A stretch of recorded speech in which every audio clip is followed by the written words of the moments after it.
पूरे हॉल में new energy आ गई है। आई रिक्वेस्ट एवरीबडी थोड़ा शांत रहिए, हम सब जिसकी वेट कर रहे थे वो आ गए हैं, but little bit of silence please. Akhilesh ji, आज का हमारा टॉपिक है कि पीडीए का खेल निराला। तो ये जो आपकी जो पीडीए की राजनीति थी, दिल्ली में काफ़ी उसका मजाक भी उड़ाया था, पीडीए क्या होता है, पब्लिक डिस्प्ले ऑफ अफेक्शन। पर लगता है कि जनता ने पीडीए आपको दे दिया वापस, क्योंकि ये जो चुनाव जो आप जीते हैं, first I want to congratulate you. सबसे ज़्यादा नंबर समाजवादी पार्टी कभी का वो आप लाए हैं, थर्ड लार्जेस्ट पार्टी है, और उसकी रणनीति के बारे में आप बताइए। मैं सबसे पहले आपका धन्यवाद देता हूं। और चुनाव के बाद इधर हाउस चल रहा है, बहुत सी बातें हाउस में हो रही हैं, और पीडीए को लेकर के खासकर पॉलिटिकल पार्टीज बहुत चिंतित हो जाती हैं। कल ही एक फैसला मैंने लिया और पार्टी के कई वरिष्ठ नेताओं से मैंने जब राय ली तो उन्होंने कहा कि माता प्रसाद पांडे जी ही सबसे बेहतर होंगे जो लीडर ऑफ अपोजिशन बने। उसके बाद सभी की राय को मानते हुए समाजवादी पार्टी ने वहाँ पर माता प्रसाद पांडे जी को लीडर ऑफ अपोजिशन की जिम्मेदारी सदन में दी है। उसके बाद तो सबसे ज़्यादा तकलीफ अगर किसी दल को हुई है तो वो Bharatiya Janata party. Samajwadi party Bharatiya Janata party के इशारे से नहीं काम करती है। समाजवादी पार्टी भारतीय जनता पार्टी के जो गलत फैसले हैं, गलत नीतियां हैं, उसके कारण ही पीडीए बनाना पड़ा। अगर उन्होंने जो बात पहले कही कि हम गरीब और जो गांव में रहते हैं उनकी तकलीफ और परेशानी के लिए हम काम करते हैं, अगर उन्होंने काम किया होता तो बीजेपी इतनी बुरी उत्तर प्रदेश में नहीं हारती। न केवल बीजेपी हारी है, हालांकि प्रधानमंत्री जीते हैं, लेकिन अगर हम वोटों की गिनती में देखेंगे तो प्रधानमंत्री जी भी हारे हैं। जीत जरूर गए हैं लेकिन वोट से हारे हैं। पीडीए में आज़ादी के बाद जिन लोगों को हक और सम्मान नहीं मिला, उनके हक और सम्मान की लड़ाई है, उनके सम्मान की बात है। और आज जब हम देखते हैं तो कांग्रेस पार्टी और तमाम ऐसे दल हैं जो कभी जाति जनगणना के खिलाफ थे, वो आज कास्ट सेंसस पे बात कर रहे हैं। तो कास्ट सेंसस की अगर बात हो रही है तो कहीं ना कहीं पीडीए को ही सम्मान और हक मिलने जा रहा है।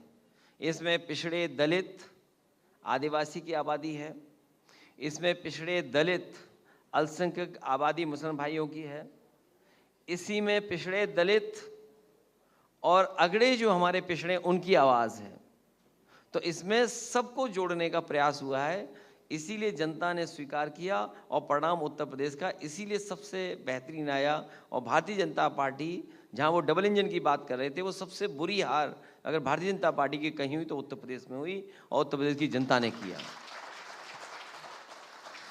नहीं, वाकई सच है, अगर बीजेपी को रोका गया तो यूपी में रोका गया। इसलिए मैं कहती हूँ कि अगर Rahul Gandhi leader of opposition है तो Akhilesh Yadav thought leader of opposition है, क्योंकि जो आपकी सोच थी वही ऑपोजिशन में काम आई। और जैसे कि आपने कहा जाति जनगणना की बात कांग्रेस बिल्कुल नहीं करती थी, लेकिन इसके बाद कांग्रेस भी आपकी बात बोल रही है, जो आपके सोच हैं।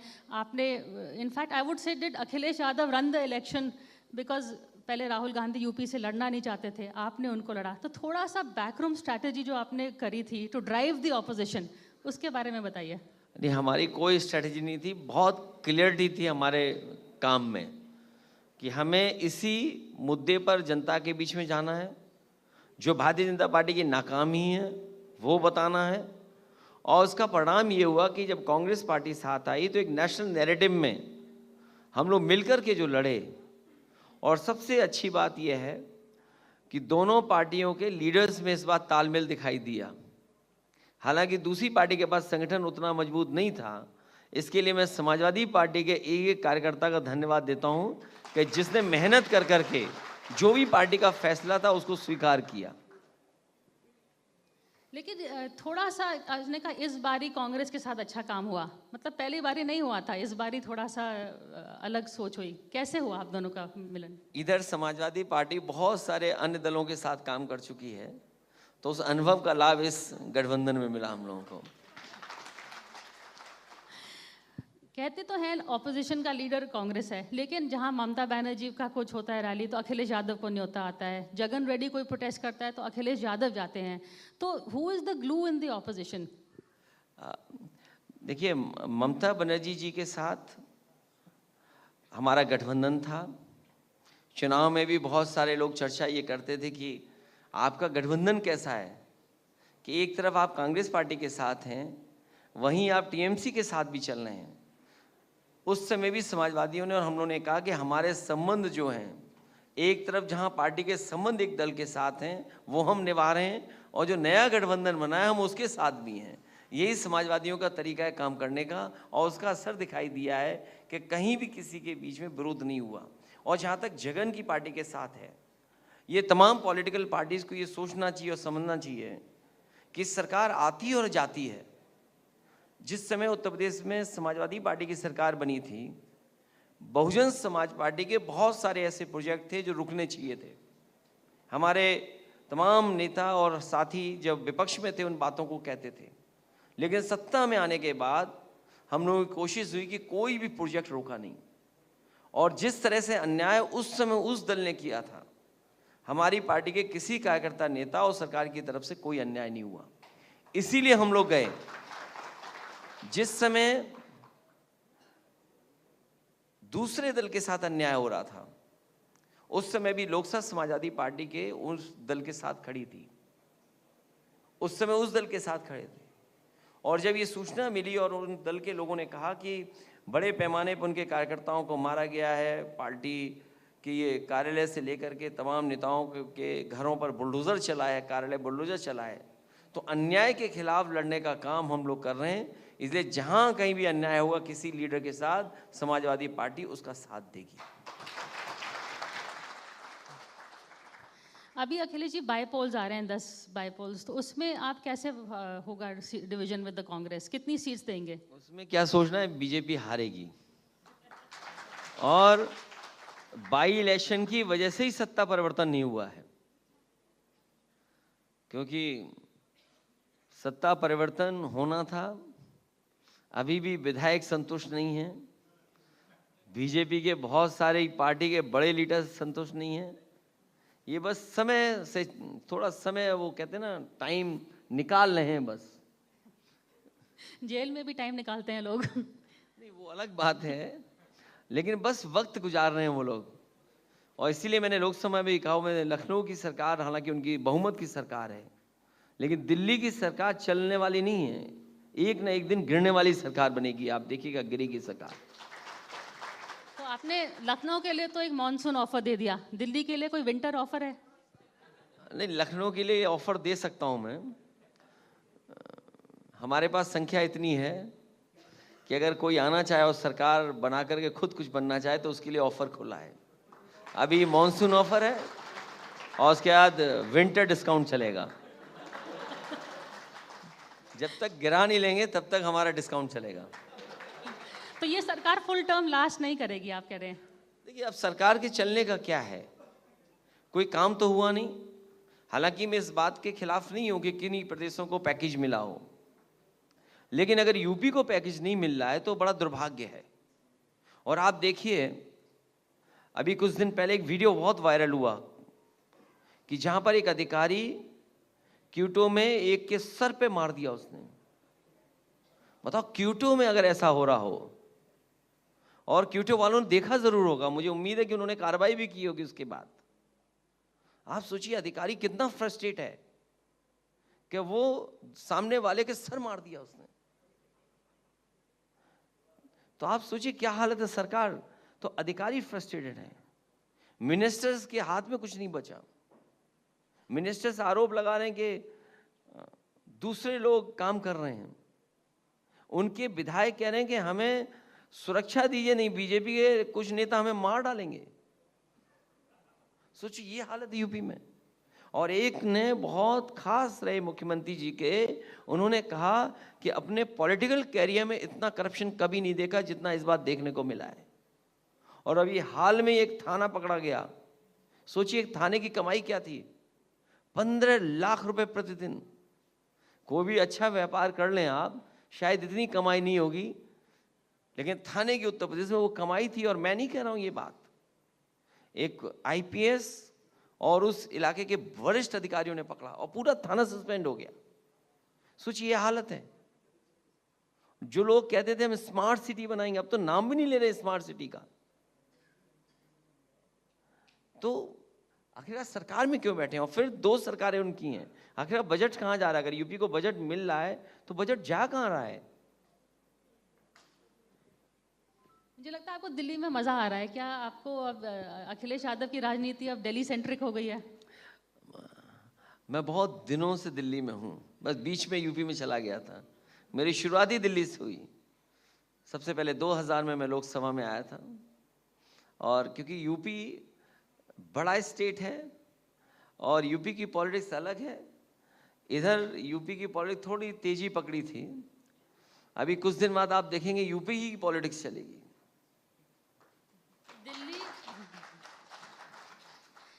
दिल्ली, लखनऊ या सैफई, इन तीनों में से सबसे फेवरेट कौन सा है आपका?